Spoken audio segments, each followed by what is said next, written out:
আমার বিয়ে হয়েছে এই 2 বছর হতে যাচ্ছে। আমার হাজবেন্ড বিদেশে থাকে। এই 2 বছরে সে আমাকে কোনো হাত খরচই দেয়নি। আমি মোটামুটি ধনী ঘরেরই সন্তান, তাই আমার কোনো লোভও নেই। বিয়ের পর থেকে যাবতীয় খরচ আমি আমার বাবার কাছ থেকে এনে চলি। আমার হাজবেন্ড প্রতি মাসে অ্যাকাউন্টে প্রায় 1 থেকে 1.5 লাখ টাকা তার মায়ের অ্যাকাউন্টে পাঠায়। এটা নিয়ে কোনোদিন আমি কিছু তাকে বলি নাই, কিন্তু গত 2 মাস যাবত তার মায়ের অ্যাকাউন্টে সমস্যা থাকার কারণে আমার অ্যাকাউন্টে টাকা পাঠাচ্ছে, এবং যখন টাকা আসে তখন আমি আমার শাশুড়িকে নিয়ে ব্যাংকে গিয়ে সমস্ত টাকা উঠিয়ে তাকে বুঝিয়ে দেই। গত মাসে আমার প্রয়োজন ক্ষেত্রে আমি আমার অ্যাকাউন্ট থেকে 2,500 টাকা নেই, নিজের জন্য রাখি, আর বাকি যে 1 লাখের বেশি টাকা ছিল ওইটা আমি আমার শাশুড়ির হাতে তুলে দেই। সারাদিন বেশ ভালোই ছিল, কিন্তু রাতে আমার হাজবেন্ড আমাকে কল দিয়ে বলে কেন আমি সম্পূর্ণ টাকা তার মায়ের হাতে তুলে দিলাম না, কেন আমি 2,500 টাকা রেখেছি, কেন আমি তাকে বলি নাই। এটা নিয়ে অনেক কৈফিয়ত, অনেক বকাবকি শুরু করলো। তারপর আমি আমার হাজবেন্ডকে জোর গলায় বললাম, তোমার টাকার উপর তো আমারও হক আছে। বিয়ের শুরু থেকে তো আমাকে কোনো খরচই দাও নাই। বিয়ের পর থেকে আমার জামা কাপড় সহ, ওষুধ খাওয়ার টাকা সহ, ঘুরতে যাওয়া সহ সমস্ত টাকা আমি আমার বাবা মার কাছ থেকে আনি। আর কতদিন আমি তাদের কাছ থেকে হাত পেতে নিব? আমারও তো খুব খারাপ লাগে, লজ্জা লাগে। আমার আত্মীয় স্বজন সবাই বলে তোমার স্বামী এত টাকা ইনকাম করে, তাহলে তুমি কেন তোমার বাবা মার কাছ থেকে এখনো টাকা নাও? আমার কি খারাপ লাগে না? আমার স্বামীকে এত কথা বলার পরেও সে আমার সাথে খারাপ আচরণ করতেই থাকে, এবং বলে আমি যে টাকাটা নিয়েছি সেটা যেন আমি তার মাকে ফেরত দিয়ে দিই। এক কথায় মা ভক্ত ছেলেরা যারা থাকে তাদেরকে বিয়ে করলে যে জীবনটা কতটা কষ্টের হয় সেটা হয়তো বা আমার সিচুয়েশনে যারা আছে তারাই বুঝতে পারবে।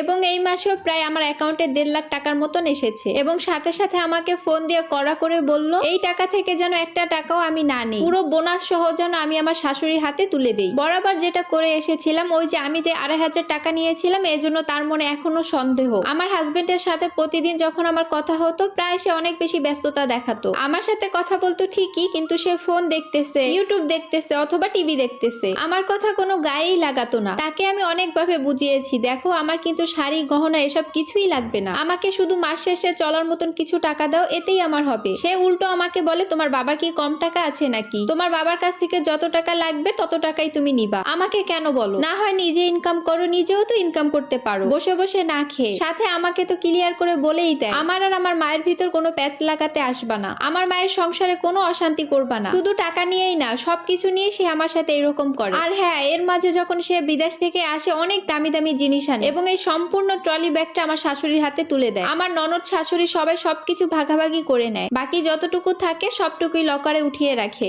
আমার জন্য আলাদা করে আমার স্বামী কিছুই আনে না, বা তার মা বোনকেও কখনোই বলে না যে এটা আমি আমার বউয়ের জন্য এনেছি, এটা ওর জন্য আলাদা করে রেখে দিও। কখনো আজ পর্যন্ত মুখ থেকে এটা বলতে শুনিনি। আমার বাবার বাড়িতে যত কিছুই থাকুক না কেন, কিন্তু আমারও তো ইচ্ছে করে যে আমার স্বামী আমার জন্য কিছু একটা আনবে, কিন্তু তার কাছ থেকে এটা আমি কখনোই পাই নাই। বিদেশ থেকে